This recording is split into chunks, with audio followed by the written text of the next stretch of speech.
Hello world, I'm Chris Pirillo, and you've tuned into another live edition of the LockerGnome Daily Report, or TLDR for short.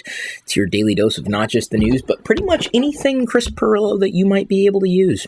But please don't use me. It's not nice to use somebody else for whatever reason. But hopefully this is a relationship that we've now set up on some kind of level of mutual respect of some kind. It is a Monday morning. You can start calling me Beard Fasse. I'm going to do it. I talked to Slav over the weekend, and he's convinced me to try to grow it out. So did Jasmine. So I blame them. I'm going to try. Give me a month.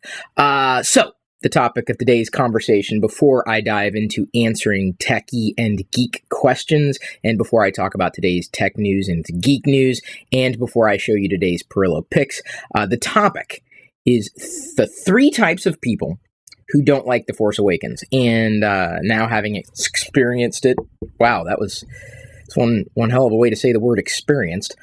Did I mention it was Monday morning? Monday's child is full of typos that are verbal sometimes. I've noticed patterns in people, Monday morning notwithstanding. The types of people who generally don't like The Force Awakens, because there are a few. Now, granted, based on general statistics, this seems to be a very vocal minority. Like, it's a very small group of people. I mean, there are a lot of them, but it's a very tiny group of people, a microcosm, if you will, a mouse fart in the grand scheme of a room full of people. It's just a mouse fart of people who are complaining about The Force Awakens. I happen to be a fan of The Force Awakens. I've reviewed it now several times. Continue to listen to things about The Force Awakens. In fact, yesterday I had a must-listen. Rebel Force Radio is one podcast that I absolutely recommend, especially Oxygen, or that particular part of Star Wars, this podcast called Rebel Force Radio. They break down the music. And they talked yesterday, David Collins talked about how the last, I don't want to spoil it. There's some, suffice it to say, you need to listen to the latest episode, the second The Force Awakens soundtrack or score breakdown for Rebel Force Radio, also known as Star Wars Oxygen. You need to listen to it. Major cues being dropped in the soundtrack. If you thought the soundtrack was boring, you're not listening. So the three types of people, the first type of people that I've experienced that don't like The Force Awakens are people who cling desperately to the EU, the expanded universe, now known as Legends. And I understand that for a period of time, we didn't have anything official from the Star Wars universe. Like, it was Return of the Jedi and then nothing for eons. And then we got books and comics and games and I guess stories that kind of filled in the gaps, but unfortunately were all over the map and created by a variety of people and fun and interesting, and we learned about new characters and locations, etc. But the problem was there were no movies. We didn't get a new Star Wars movie until the prequels. And some people, that didn't even cling to the EU saw the prequels and then they were done. In fact, I talked to them too. That's a different group of people. They're happy with The Force Awakens. I've learned that, and that's actually the opposite of another type of person that I'm going to list here. So if you're someone who clings to the EU, the expanded universe, now known as Legends, that's not Star Wars anymore.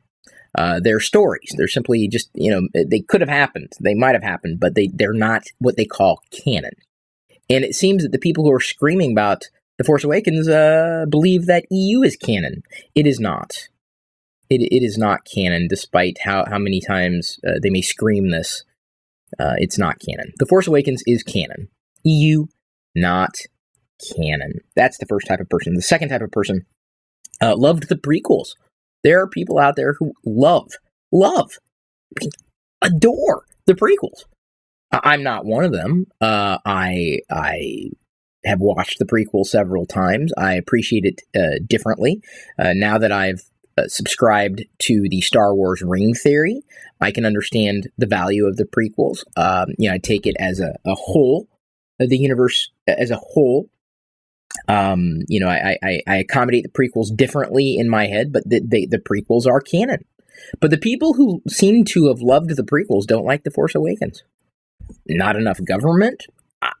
I don't know. Not enough pod racing? Couldn't tell you. It's very strange to see. They loved the prequels, or at least one of the prequels, way more than anything from the original trilogy. And they don't like The Force Awakens. Now, that's not to say that, if you like the prequels, that you also don't like The Force Awakens. I'm just telling you what I've observed. Because believe you me, I see it every single day. Every day. Because when people don't like something, the first thing they do is let you know. It's like it's their prerogative, right? If you have nothing nice to say it on Twitter. That's a new thing, apparently. The third type of people who don't like The Force Awakens are those who feel like it was too much of a mirror or an echo. But those people, again, probably don't subscribe to the Star Wars ring theory, and more than likely don't understand that that's kind of how the Star Wars galaxy has been working for a long time. And what's nice about having echoes to the past is it allows us to touch the past and remember the past fondly, but be able to move forward at the same time. There are so many differences. In fact, if you can come up with a list of similarities, and some people have, they've wasted the time to try to convince the planet, and this is their mission, right? No, it's the same thing. The Force Awakens is the same thing. No, it's not. Okay, there are so many differences, and I don't just mean differences by names of characters, differences in certain types of plot points, differences in terms of execution and decisions. For every reason you can come up with, and yeah, I'm not going to sit here and argue and say it doesn't feel similar. It feels similar, but that's why it works. That's why it's worked so well for so many fans, because it's similar. It's not the same. It feels like an echo of the past, and that is what makes it work. That's why I love it as much as I do, and I do. I think I love the movie. Seeing it 5 times. Liz, I don't know if she said it back here in chat yet, but she saw it 3 times.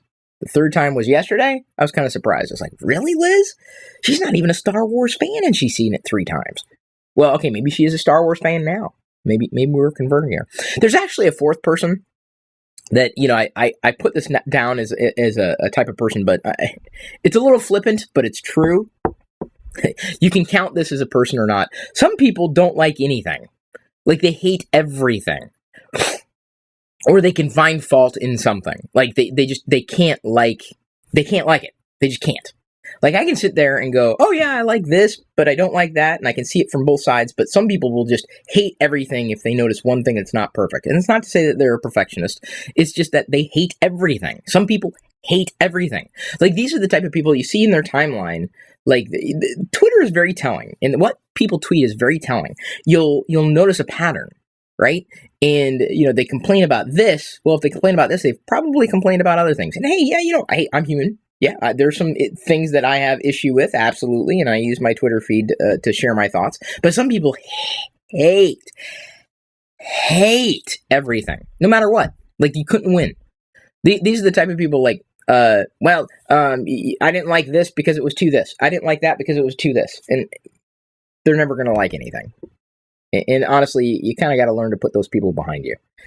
And the bottom line is, you can like the movie, and it doesn't matter what other people think. You can hate the movie, and it doesn't matter what other people think. You're going to have your own opinion.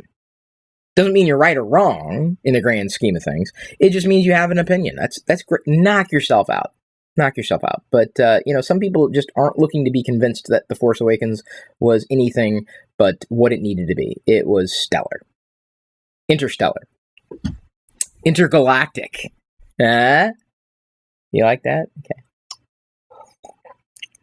Thank you for tuning in. I have a laundry list of questions that came in from Tony, and some of them may actually be answered in future videos, future breakdowns, because they are questions that I like to talk about. I'm going to move on to today's Pirillo picks. Here's a little sneak peek. It's a piece of hardware. There's a little corner of the box that I'm going to unbox a box today for Pirillo picks. Then I'm moving on to answering questions from the community, and then after that, I'm going to be doing something that I do every day, and that is talking about the news, specifically tech news, geek news, and everything. You can become a patron and get the full access TLDR by heading over to chrispirillo.com, but if you don't, well, then you don't get to listen to what I'm going to talk about now. Today's free podcast highlight was brought to you by all of my active patrons from ChrisPirillo.com. If you want access to the full TLDR episodes, both audio, video, past, present, and future, which can be up to an hour long or longer, with even more tech insight from me every weekday, plus other bonus content without ads, and support me at the same time, you can sign up to become one of my supernomies too. This is just a brief taste of what I'm producing for you daily. Again, get more through ChrisPirillo.com.